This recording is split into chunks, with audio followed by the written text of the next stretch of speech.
Hey, it's Benji Cole, son of Al Cole from CBS Radio and host of People of Distinction, the talk that gives an in-depth view of some of the most dynamic, intelligent, and successful people on the planet.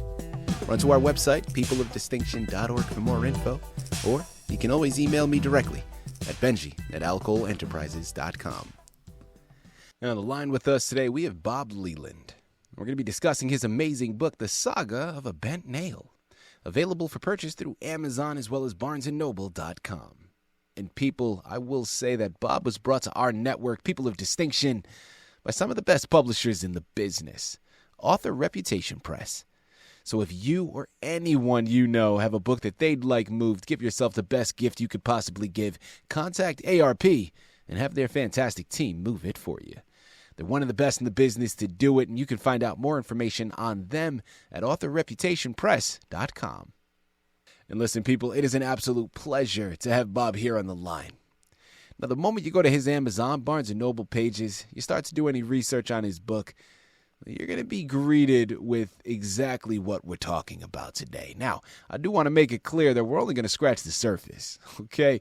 When it comes to the information that's found in the book, you can do no better than heading directly to the pages and purchasing it yourself, because that's the only way you're going to gather it all. Because today, we're really going to capture the essence, okay? We're going to talk a little bit more about it, but I'm telling you, people, get ready for a wonderful ride. Now, it's going to really showcase snapshots, okay? In Bob's words, it's going to showcase snapshots of the past 30 years, but specifically with regards to his missionary work. Now, people, I am all about this, okay? I have never done any missionary work myself, but I have a number of friends and close relatives around that have.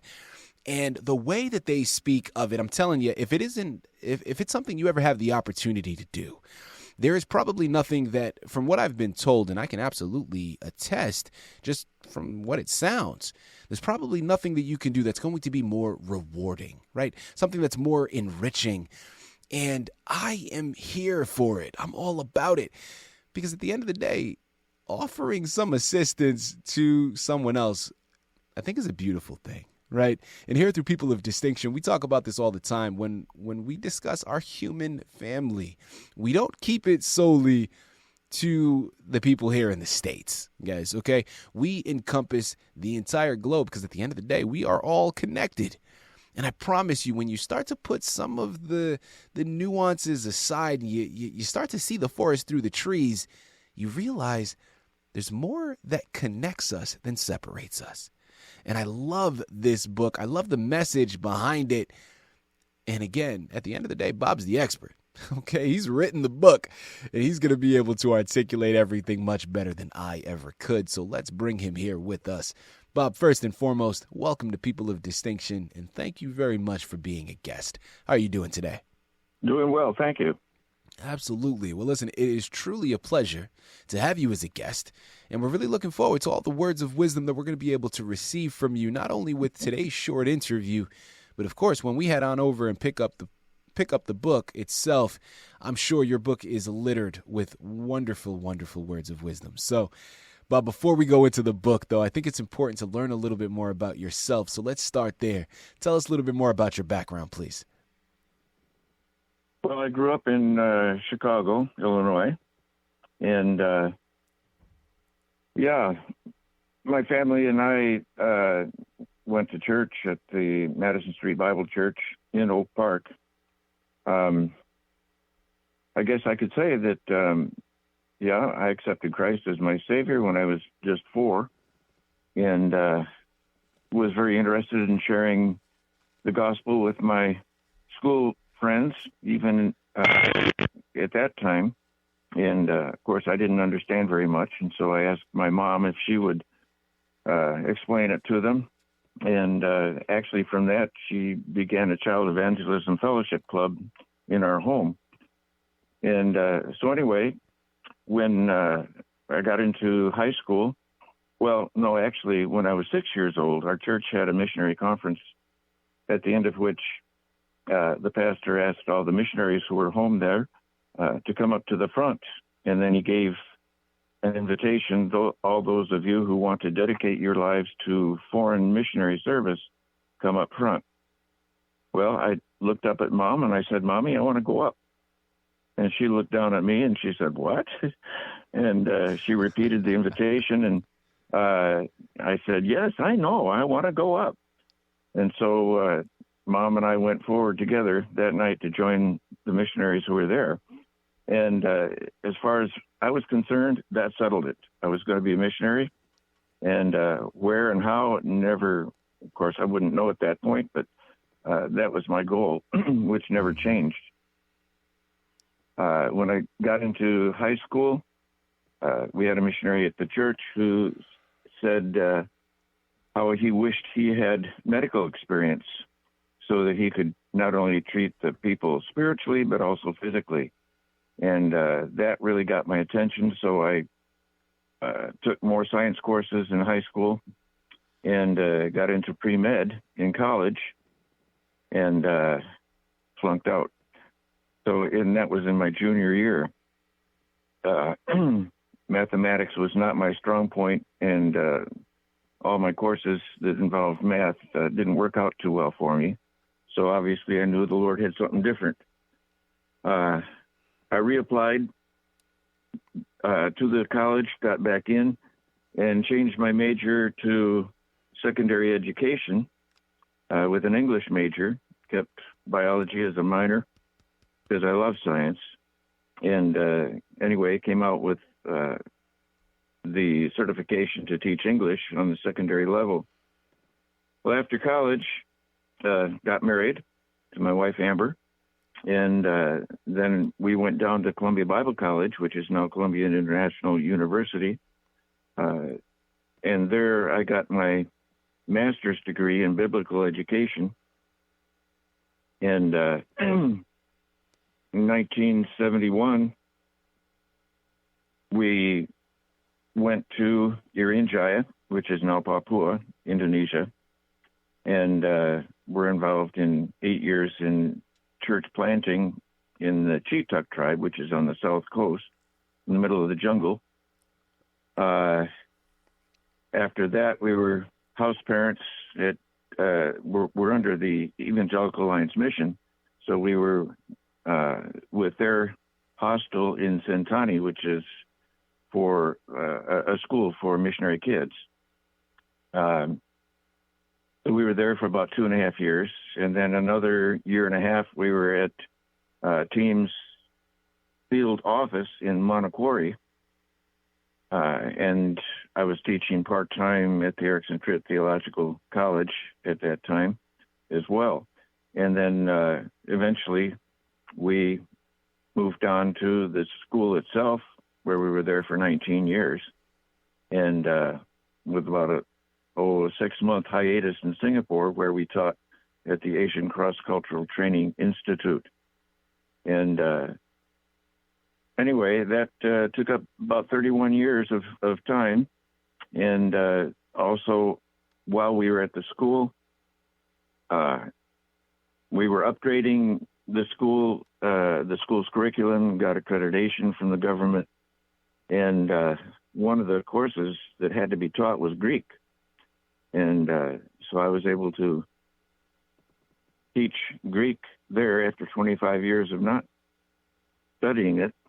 And it was a page-by-page teaching myself back again how to use it and how to teach it.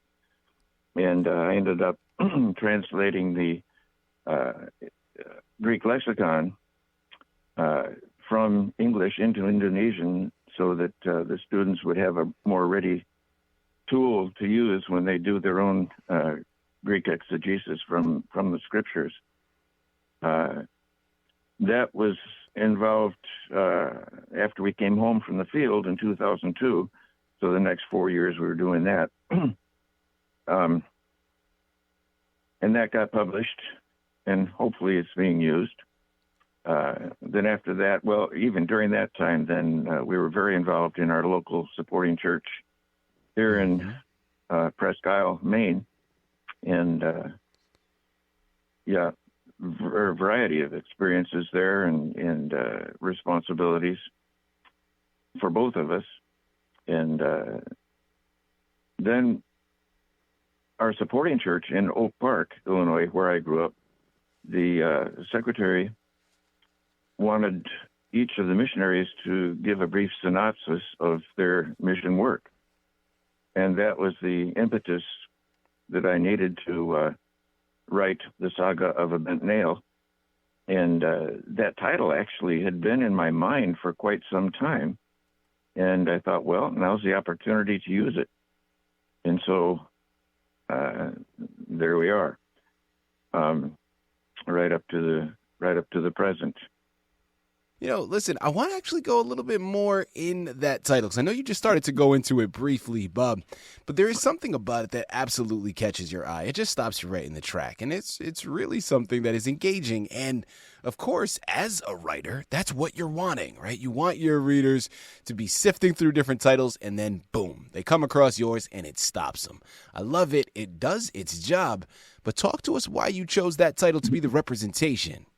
When I first got to the field, I had a problem, and I think a lot of people share it as well, and that is I wanted life to go the way I wanted it to, when I wanted it to, how I wanted it to, right now.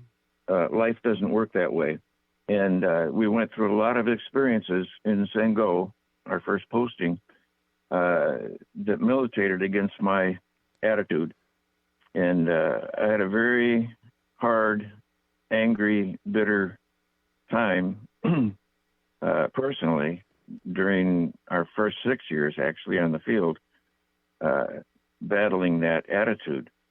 And I looked at myself as a bent nail, because with that attitude, I was in essence useless. Now, it wasn't useless because we had a lot of great experiences there, but my attitude was useless and not really pleasing to the Lord. And so the book is a story, in a sense, or underlined story, of how the Lord straightened out that bent nail to make me more useful in his work, and in the end, to give me a more effective ministry afterwards. People, again, we're here on the line with Bob Leland. We're discussing his amazing book, The Saga of a Bent Nail, available for purchase through Amazon as well as barnesandnoble.com. Bob, next question, man, and really a curiosity for myself, but what would you say was a highlight for you in writing the book? Or if not a highlight, maybe something that surprised you that you weren't anticipating before you began? Well, I think the highlight, wow, there's a lot of highlights along the way, but in writing the book, I was just amazed at how the Lord took me and changed me and gave me a new goal for my life. At the end of let me start back a little bit before I get to the end of the book. We attended a unevangelized fields missions field conference one year, and their theme was conform to his image, or in his image. It was along that line. And on the back of the conference folder, there were 100 different names, titles, and characteristics of Christ. That I was grabbed by. And all of a sudden I thought,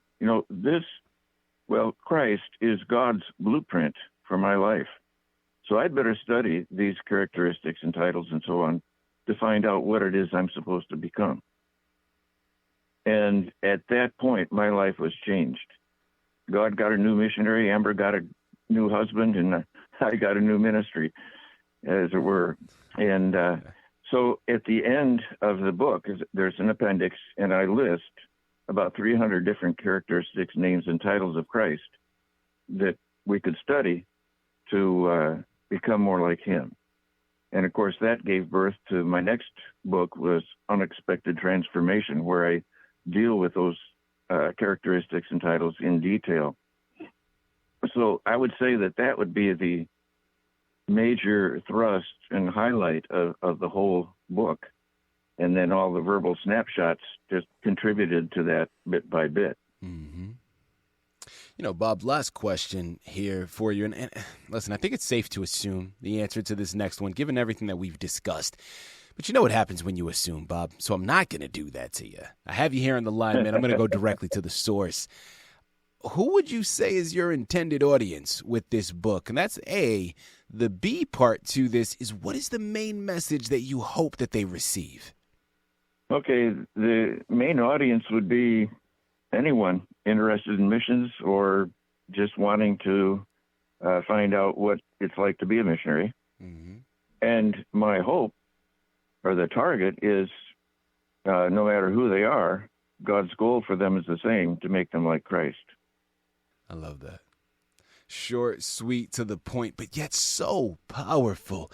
People, listen, if this interview hasn't moved you, pinch yourself. I don't know what's going on. You're asleep, okay? For everybody else, I'm going to re-impress it for you once more. I know I don't have to, but let's just say it once again. We're here on the line with Bob Leland. We just finished discussing his amazing book, The Saga of a Bent Nail, and it's available for purchase through Amazon as well as barnesandnoble.com. Head on over there frequently. Check out his other books that he has in store as well. You surely will not be disappointed. I'm telling you, with so many people, Christians alike, listen, I was going to limit it to Christians, but it really doesn't matter. It doesn't matter what religion, really. I'm going to go down a rabbit hole here, but let me refrain. Let's not go that far. At the end of the day, whoever you put your faith into, whoever that higher power is, you may address that person as a different name than I. It doesn't matter. But I think that all loving, that all accepting demeanor is something that is pretty similar, right? And really a through line through a lot of them. And I think when it comes to missionary work, can we think of a closer representation of God than traveling to another country to assist other people through their trials and tribulations, through their adversity that they're going through, and really just offering a helping hand? There is something that's so pure. There's something that is so beautiful about offering yourself in assistance that way, that a thank you just doesn't do enough. I'm going to say thank you to you, Bob, but it just doesn't do enough. But listen, it starts with this book. And if it does move you and inspire you to take on missionary work, then absolutely do it. Jump for it. That is wonderful. But at the very least, if you read this book and it helps you pay it forward to your neighbor, and that's where it starts, well, hey, we're moving in the right direction. I love it, people. Head on over there, pick up your copies today. This is a wonderful book to add to your shelf, and it's an even better gift to add to someone else's. So you know where to go.